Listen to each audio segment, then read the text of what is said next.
you ever wondered, or you just thought it was you sign up, you take an online course and you don't finish it, you feel like a failure? Have you ever wondered what is going on and why are you finding it so difficult to complete an online course?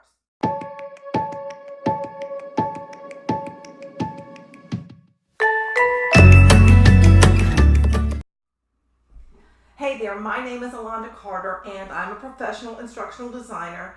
That means I have a fancy degree in instructional design and all that jazz, plus about 20 years of experience. And in this video, I am going to share with you 5 reasons I believe that most online courses fail. So let's go ahead and get started. Okay, the first reason I really think a lot of online courses fail is because what they're doing is piggybacking on the theory of self-directed learning. Self-directed learning basically means that the person chooses their own path and chooses what they desire to learn. As an adult, I get it because this is geared towards adults, because adults, come with life experience and they want to choose their own learning path. But there's a problem with doing that because it really doesn't help them succeed.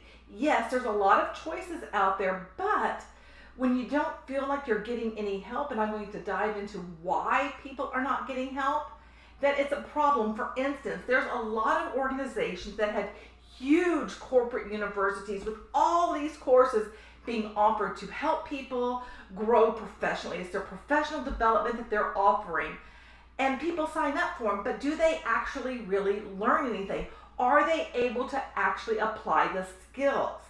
And that's where the problem is that there's all this information out there, but people are not necessarily able to apply the skills. And why can't they apply the skills? They don't have anyone that they can go to and talk to. They don't have other students. They don't have a teacher. They have no one. They're doing this in a microcosm and totally in the dark. And when you're totally in the dark, the likelihood of you actually succeeding is really, really low. Okay, the second reason why so many courses fail is because there is no social interaction. The social component has been totally wiped out, which totally goes back to what I was just saying about, if you have a problem, there's no one to go to. There's 2 different types of interaction. There's asynchronous and synchronous. Asynchronous is same time interaction, or is it the opposite way? One of them is at the same time and one of them is different, meaning same time would be like there's a live video and you're able to chat and ask the person questions. It's at the same time. And then the other is at different times, which could be something like a discussion thread. Think about Facebook, and people post something and then make a comment and other people come in and continue the conversation. That's the same kind of thing. There's a way that people are engaging with each other. And when you strip away the social component, people do not have any way to do that. They have nowhere to go. They are totally relying on self to be able to teach self and put it all together and have it make sense. The third reason I believe that so many courses fail, and people don't even know that they're failing.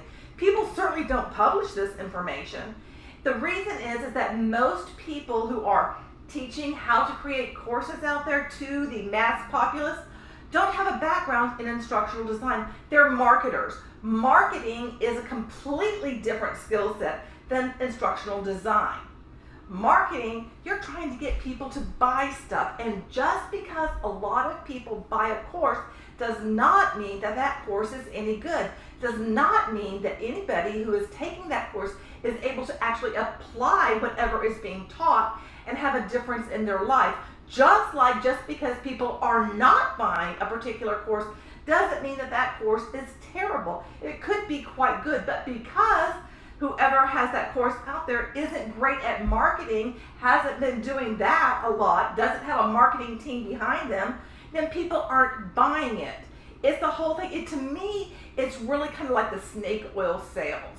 You sound really slick, and it sounds like you're going to get great results because they march in all these people who've had results with testimonials.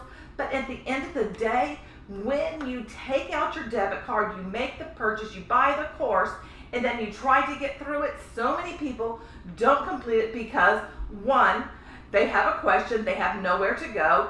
Two, they're not so sure about what to do. Again, it goes back to the whole not having a social outlet. Without having that social component, that is huge. And adults, just like kids, need to have that social component. Just think if your child was in school and they weren't allowed to ask a question and they were given an assignment.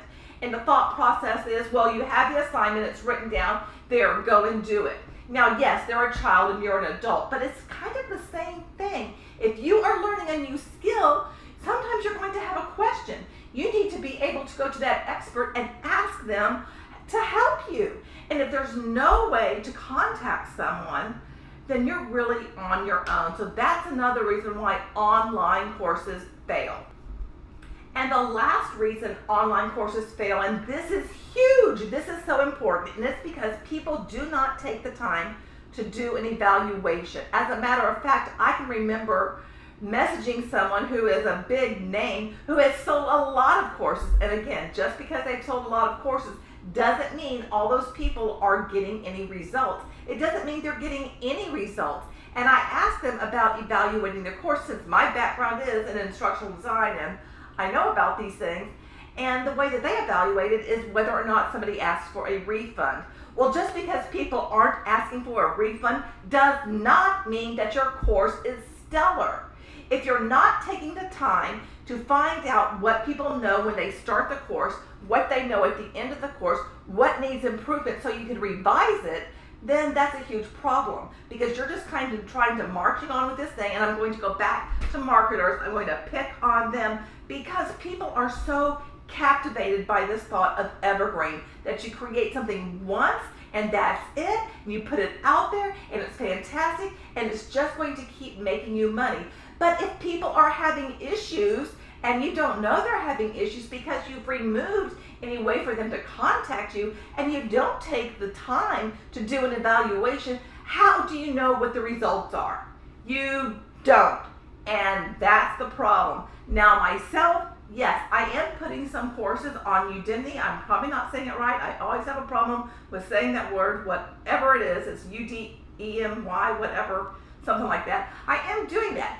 And the thing that bothers me most about the platform, because it's a marketing platform, people go there looking for courses, is there's really not this social component.